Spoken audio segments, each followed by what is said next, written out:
Magandang araw mga katuto. So welcome back sa ating YouTube channel. Kuya Mike nga pala ulit. So in this video, pag-uusapan natin yung isa sa mga dapat gawin ng isang teacher. Nakikita nyo nga dyan sa ating title ngayon, no? Paano patahimikin ang maingay na classroom. So at the end of this video, no, you as the viewers, kayo mga manonood, should be able to familiarize oneself or yourself to the common mistakes teachers do if a class is noisy. So malalaman ninyo mamaya kung ano yung mga maling ginagawa ng mga teachers or mga educators sa pagpapatahimik ng kanilang mga estudyante. Pangalawa, determine some effective ways on how to silent a class. So mag-uusapan din natin mamaya dito sa video na to kung papaano gagawin ng mga teachers na patahimikin yung kanilang klase. Hindi lang basta patahimikin kundi yung mga effective ways din na ginagawa nila para mapatahimik yung kanilang mga klase, okay? Mga estudyante nila. And sa bandang huli, yung sarili kong secret sauce, okay? Yung sikreto ko as a teacher kung paano napapatahimik yung mga bata, okay, nang hindi natin pinipwersa sila. So unang-una, dako na tayo doon sa kauna-unahang dapat natin pag-usapan sa objective number 1 natin, sa common mistake teachers do. Okay, number 1 is yung shouting. So kapag kasi tayo ay sigaw ng sigaw sa loob ng classroom, kapag hindi natin kokontrol yung ating mga sarili as a teacher, so parang sinasabi nating sumusuko na tayo or tapos na ang laban sa mga estudyante natin, wherein malalaman nila yan, okay? Kasi nasa-sense din naman nila kung ang mga teacher ay seryoso at kung laging nagagalit. Of course, hindi mo makukuha yung tiwala nila kung gano'n ang mangyayari. Kung lagi kang sumisigaw sa kanila, so lalong mag-iingay yung mga yan, lalo kanilang aasarin dahil of course they are human being. So be careful mga teachers sa pagsigaw sa kanila. So hindi nakakatulong ang pagsigaw. Yes, magtatahimik sila pansamantala, pero hindi yun yung magiging permanenteng solution sa kanila sa pag-hubog ng kanilang mga behavior sa loob ng klase. Okay, sunod naman yung sending bad kids out. Ito naman yung halimbawa pagka out of control na yung mga estudyante, especially yung mga lower levels o mga grade levels natin. Kasi yung mga higher levels kahit papano nakakaintindi na sila.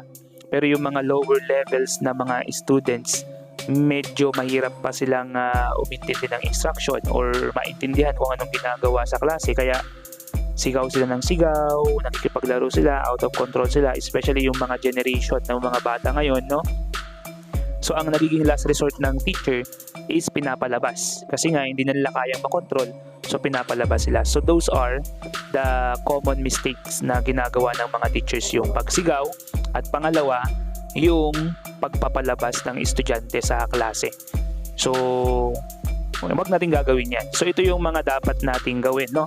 Sa objective 2 na tayo, no? Determine some effective ways on how to silent a class. So paano ba dapat natin napatahimikin yung mga class natin or yung mga estudyanteng tinuturuan natin as a group, as an individual. Okay, but before that, disclaimer, of course, hindi naman lahat ng ibibigay kong ways dito or yung mga ginawa ng mga ibang klase or mismong ginawa ko, ginawa ng mga teachers din, no, na na-search ko, na mga natanong ko, no, hindi naman lahat ay magiging effective sa situation mo as a teacher. So as a teacher, meron ka ring sariling strategy at yun ay mararamdaman mo kung paano. Ibibigay sa iyo yun ng Panginoon as you express, as you execute your vocation as a teacher. Okay? So meron tayong 4 na pag-uusapan dito. At yung panghuli nga, yung pang-4 nga ay yung secret sauce ko o yung secret sauce ko kung paano ninyo mapapatahimik yung mga bata nang hindi kayo kailangan sumigaw, hindi kayo kailangan magalit. So number 1 is yung tinatawag nilang confrontational statements. Okay? So minsan sa ating mga teacher, napapansin natin no, na kapag merong mga maiingay, sinisigawan natin sila. Pero dito sa confrontational statements na tinatawag, gawin mo lang, sabihin yung 2 words na settle down guys. O yun lang. Settle down, settle down, settle down nang malumanay. Okay? Of course, meron pa ring force para marinig nila yung boses mo. Pero pag narinig nila yung settle down na words, okay, they are going to give you their attentions. Okay? At kapag hindi pa talaga, pwede mong sabihin na settle down Michael, settle down Brian, we are going to start the class. Okay? So yung mga ganung bagay para ma-confront mo yung mga maiingay pero in a nice way. Okay? Hindi mo kailangan sumigaw. Yun yung number 1, confront the students para alam nila na sila pala yung nakakalikha ng ingay kasi minsan hindi nila namamalayan sila pala yung maingay. Sunod, sa pangalawa, kung hindi gumana yung una, gawin natin itong pangalawa, the silent treatment. So, mapa all levels, pwede natin gawin ito. So, pwede kayong manahimik lang sa harapan ng klase and then smile lang kayo. Okay? Wear a big smile sa harap ng inyong mga estudyante and confidently look at them. Okay? Look around them. Andun ka lang sa harapan, then you are silent and then maninibago sila. They are going to give you their attention. Kasi nga, you are silent, hindi ka nagsasalita. So, isa yon sa pwede natin gawin. So, pangalawa yon. Pangatlo naman, no? We also have what we call yung call and response. Pag sinabing call and response, ito yung technique na ikaw yung magko-call ng attention nila and then they have to respond because of what you have done. Okay? Ano yung sinabi mo sa kanila, magre-respond sila. So, examples nito, maraming ways ito, pero may examples dito, yung tinatawag nating hep-hep, tapos sasagot sila ng hooray. Pag sinabi mo ng hi, sasagot sila ng hello. So, ibig sabihin, you are ingraining, okay, or you are inculcating sa kanilang mga isipan na you have that strategy na kapag sinabi mo na hi, they are going to say hello. Kapag sinabi mong hep-hep, they are going to say hooray. Pwede rin naman yung, okay, in 20 seconds, you are going to settle down. 19, 18, 17. Tapos sila naman, they are going to rush to settle down para bumalik sa mga kanilang upuan. Especially kapag nagpa-activity ka. Kapag may pinapagawa ka as a group, may pinapagawa ka as individual, na kailangan nilang mag-brainstorm or umingay. Kasi meron tayong tinatawag na 2 classes of noises. Merong una, yun yung destructive noises. Meron naman yung pangalawa, good noise. Pag sinabing good noise, ito yung mga ginagawa ng mga estudyante na related sa topic nyo or sa lesson nyo. Kaya sila nagbe-brainstorm at maingay sila. So, para ma-call yung attention nila ulit, you can say hep hep hooray or yung hi hello, yung counting and yung AA captain, II captain. Okay? So, depende sa inyo kung ano yung strategy nyo. Hindi lang yung hep hep hooray, hi hello, counting or yung II captain. At marami pang iba na pwede nyong gawin doon sa call and response. Basta mag-call ka and mag-response sila. Okay.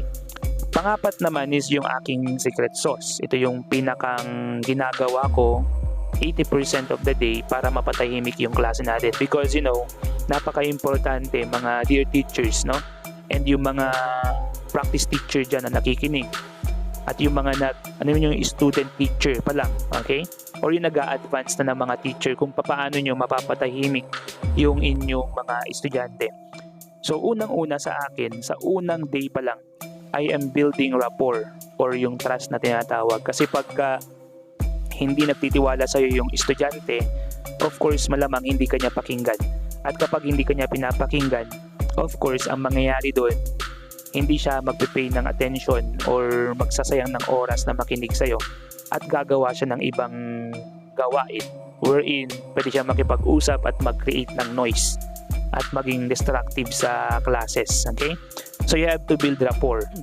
Anong gagawin mo para ma-build yung rapport or yung tiwala ng mga estudyante sa'yo? Of course, ikaw mismo na teacher, dress like a teacher, speak like a teacher, and gawin mo ang lahat para ma-gain mo yung trust nila na you are a good teacher. You are a great teacher. Lahat ng lesson mo, pinaghahandaan mo, hindi mo sinasayang yung oras nila. So, maiintindihan nila, maiisip nila na you are a good teacher. Therefore, they have to pay respect doon sa ginagawa mo sa teacher. Okay? I hope maliwanag yan. So, yun yung unang secret sauce natin. Building rapport and trust. Pangalawa, giving responsibilities. Alam nyo, ang technique ko dun sa mga paminsan-minsan na sumusobra na sa klase na maiingay talaga, o yung mga pasagulero, kasi I am holding grade 11 students, no? And noon, umahawak din ako ng grade 10 students. So ang ginagawa ko sa mga talagang mahirap ng hawakan or i-handle na mga estudyante, ang ginagawa ko, binibigyan ko sila ng responsibility or assignment. Ang nangyayari, nagiging matino sila. Ibig sabihin, aakalain nila na minsan hindi sila pinapansin ng estudyante or ng mga guro. Pero pag binigyan mo sila ng assignment, matutuwa sila because yung mga edad nila talagang they are seeking for attention. At pag binigyan mo sila ng attention, matutuwa sila. So, they are going to respect you as their teacher. So, napakahalaga talaga ng rapport or ng trust ng bata na makuha ng mga teacher in the first day or sa mga beginning days of the classes. Para nang sa ganun, throughout the year, pwede mo silang ma-manage, okay, as a teacher. So, sunod, dun sa secret sauce natin, pangatlo sa secret sauce, is yung compliment genuinely. Pag sinabi natin compliment, sabihin natin kung ano yung strength ng mga estudyante natin. Kapag gumawa sila ng mabuti, i-compliment natin sila like very good, outstanding. Parang yung kapag nagre-recite sila sa klase, pwede natin silang i-compliment. So, isa pa na secret sauce na masasabi ko is yung pwede kang mag-compliment ng isa sa mga kaklase ng klase na yon. For example, no, hawak ko ABM 11 students at meron doon nagngangalan na sabihin natin Chris ang pangalan niya at sobrang tahimik niya. And while yung iba ay maiingay, pwede kong sabihin na, you know what class? Itong si Chris, dapat ninyo siyang gayahin dahil napakatahimik niya. Napakatahimik niya at meron din siyang ibinubuga sa klase natin. So, napakagandang ehemplo niya bilang estudyante. So, yun yung pwede nating gawin para makatch up yung attention ng mga maiingay. And later on, pwedeng siguro, maybe, pwede nilang maging liwanag or example yung tao na yon na matahimik. So, okay lang kung hindi nila gawin, pero most of the time, gagawin ng mga maiingay na baguhin yung behavior nila. So, ulit, no, disclaimer lang, itong gagawin ninyo sa inyong klase, kapag in-implement nyo to, hindi ko masisigurado na in your setting, in your context, ay magiging effective yung mga ways na ito. So, maybe two of these or one of these is effective na gamitin. Pero yung iba, maaaring hindi, depende sa situation. And yung iba naman, baka kailangan mo pang ma-discover. So, hopefully, natutunan nyo yung mga bagay na dapat nating gawin para mapatahimik yung klase natin. It is very important, my dear teachers, na masiguradong matahimik yung environment ng klase natin. Napaka-conducive dahil hindi magkakaroon ng real learning kung ang klase natin ay hindi tahimik. Kung maingay ang environment, nakaka-distract yan ng learning ng mga bata. So we have to be skilled in managing our classroom, especially the environments ng mga bata, no? Kapag hindi natin kayang i-manage ang classroom at sumuko tayo sa mga estudyante na akala mo mas magagaling pa sa atin, dyan nagsisimula na mawalan ng tiwala sa iyo yung mga iba pang mga bata dahil hindi sila natututo sa klase mo, may matutunan man sila pero destructive or naiingayan sila kasi may distractions. So once again, no, maraming salamat sa pag-support ninyo, panonood ninyo sa video na to. Hopefully, meron kayong value na nakuha mula sa video na to. So kung meron naman kayong ginagamit na yung mga techniques ninyo, yung mga ways ninyo para mapatahimik yung mga classes ninyo, paki-comment naman dyan sa ating comment box para baka sakali magawan natin ng video kadugtong nito. Magkakaroon tayo ng part 2. And kung meron kang nagustuhan na mga tips, no, dito sa video natin, pwede mo rin i-comment dyan sa ating comment box para pag-usapan natin kung ano ba yung epekto nito sa mga bata na hinahawakan natin. So once again, this is Kuya Mike. Hopefully mag-like na kayo sa video na to, mag-subscribe din kayo sa channel natin kung bago ka pa lang napabisita dito. So that's it for today. Once again, this is Kuya Mike. Peace out.